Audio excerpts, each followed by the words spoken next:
All right, welcome back. We're dealing with models of African mental ability, functioning, and assessment. I am Dr. Nico Slater Sarah, Mama Nico to some of y'all. Hey, boos. So we're dealing with this idea of, I hope this picture, mental ability, functioning, and psychological assessment.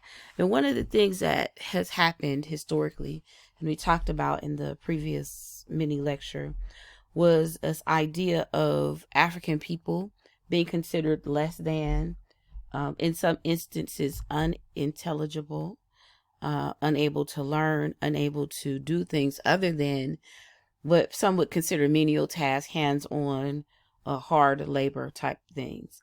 So that has become embedded in Western culture and actually spread throughout the world. This idea that African people are inferior, created a myth of Black inferiority. Also, we discussed in previous units how in psychology there was a support of this inferiority doctrine, as well as this overarching idea across the world that if you are closer to white, the more intelligent you are supposed to be; closer to Black, the more unintelligent. And that has been a problem in psychology and other fields. So this chapter kind of goes into some of the challenges that are connected to that. If we consider psychological assessment, they've been connected to, especially for Black folks, a deficit model. And the idea, again, is that African people were considered genetically inferior to Europeans in intelligence as well as native ability. So this genetic deficit model caused Europeans to promote themselves as superior to African cultures, so all African cultures. And if you understand, today, even in modern society, European culture is still promoted over African culture. So this script that has been running is still actually running.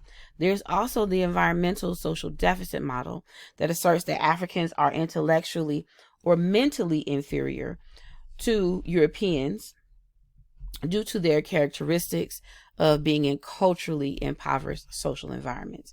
And this is another important component of understanding this deficit, because they begin to paint the image of African people as poor, savage, wretched African souls. So you see images of European people taking on the perspective of them being the savior of African people by arguing that African people are unintelligent. And we talked about in the previous unit what that was connected to. So the thoughts that Africans could be made to arise above the inferior state in life with the proper training. And of course, based on this genetic deficit, social deficit model, the training would come from Europeans. So this built a foundation for why African-centered psychologists began to look at the challenges that face African people. So back in the day, with psychological assessments, African people were being given these Eurocentric assessments under this deficit social and genetic deficit models, and the expectation was that African people could not achieve, could not learn, were unintelligent. So Black psychologists came in and charged that white American culture was fundamentally different from Black culture, and that the concepts of intelligence or native human ability, and its assessments had to be conditioned by this overriding factor of cultural differences between the two groups. So we can reach back to Job's two cradle theory, where we talked about the differences between the two cultures, African and European. Also, the war of irreconcilable cultural realities. The African culture is not ever going to be reconcilable with European culture and reality. So that there's these standard cultural differences between these two cultural groups. So when we think about what intelligence is, And intelligence for European people are different. What's important or considered intelligent for European people is different from what is considered intelligent for African people. We have to challenge that and analyze how it has had a negative impact. So this is Robert Williams, who was a contributor to an analysis on African Black assessment, European assessment, because he understood that intelligence for Blacks had a different meaning than it did for whites because of Black folks having a different social reality. We have different types of intelligence: rhythmic intelligence, emotional intelligence. We have intellectual intelligence, but there's also things like street intelligence. Yes, African people have poorer living conditions in certain instances. So there's an intelligence that's required to be able to function in the hood environment. Also, African people had unique historical circumstances in America that forged basic differences in values, language, and communication styles. Had to cough there for a quick moment. Okay, so African people had these unique historical circumstances in America, again, that forged basic differences in values, language, communication styles, and lifestyles. Very different from European culture and other races or groups of people. And in his assertion, he then ultimately developed a culturally specific intelligence test to demonstrate that Blacks could perform superior to whites. Robert Williams created the Black intelligence test of cultural homogeneity. And on this Black intelligence test, Black students scored higher than white students at a rate of 40 to 80% higher. And this provided evidence of the effect of cultural bias in test results. It argued essentially that if the white kids took the Black intelligence test, the bitch test for cultural homogeneity, if they took the Black intelligence test and scored 40 to 80% lower than Black children, then the testing could be biased, and that kind of disrupted or stirred up the psychological community, because people had not challenged Europeans in their writing and publishing and analysis of intelligence and intelligence assessments. The whole concept of eugenics was running rampant in psychology as well.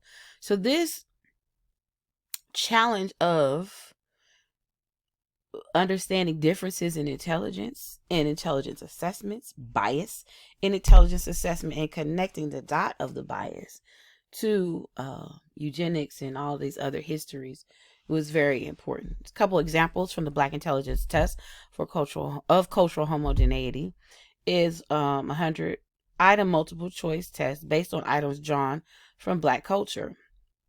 Remember, on the Wechsler or the Stanford Binet, you take vocabulary tests. So this might be an example of a vocabulary test. An alley apple is a brick, piece of fruit, dog, or horse. A brick. I would have put piece of fruit.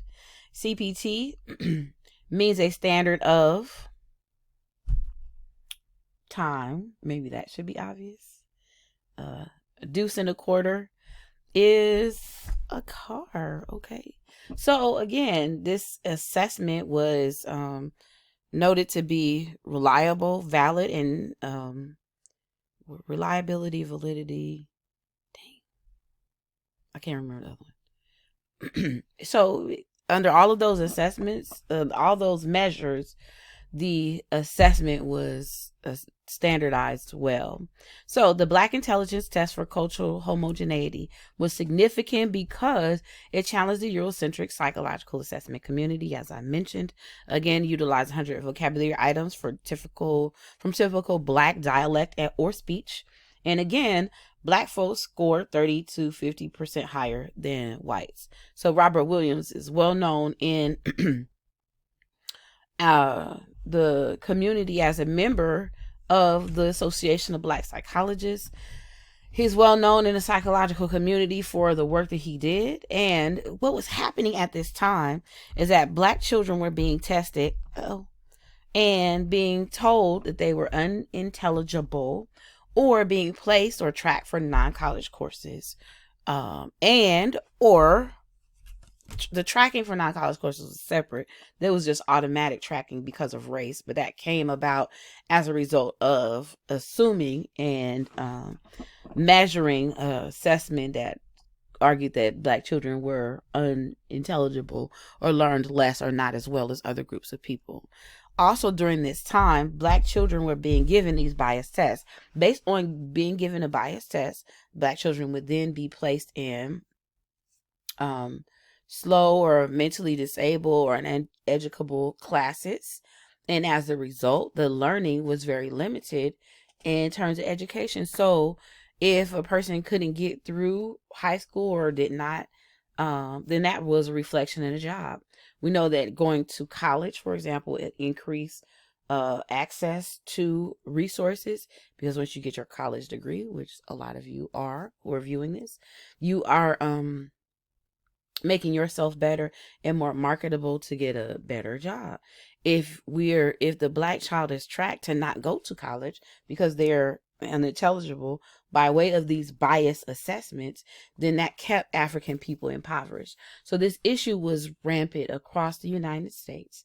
And so the Association of Black Psychologists wanted to address the issue by challenging the American Psychological Association and other organizations, as well as the school system, to say that these tests are biased and something needed to be done about it. And ABPSI responded in terms of bias testing, and also informed Black people that they had the right to know what any test is supposed to do and what the dangers are of using it. And I picked just these three. Also, the right to be tested or have your test results interpreted by a qualified person of your choice, a Black psychologist in with whom you have confidence. And you also have the right to refuse to be tested, to say, I'm not taking the test because the test is biased. So there was an interesting episode of the Michael Good Times that dealt with bias in testing. So you'll look at that. I'll post it here in the little discussion area, and also so that you can take a look at the video. It's very interesting because it articulated extremely well what was going on in terms of bias in testing and how the Association of Black Psychologists made a difference in terms of addressing this issue. Two other psychologists or educators and psychologists addressed these issues. Asa Hilliard argued that the assessment is important, that we shouldn't just go do away with assessments in education.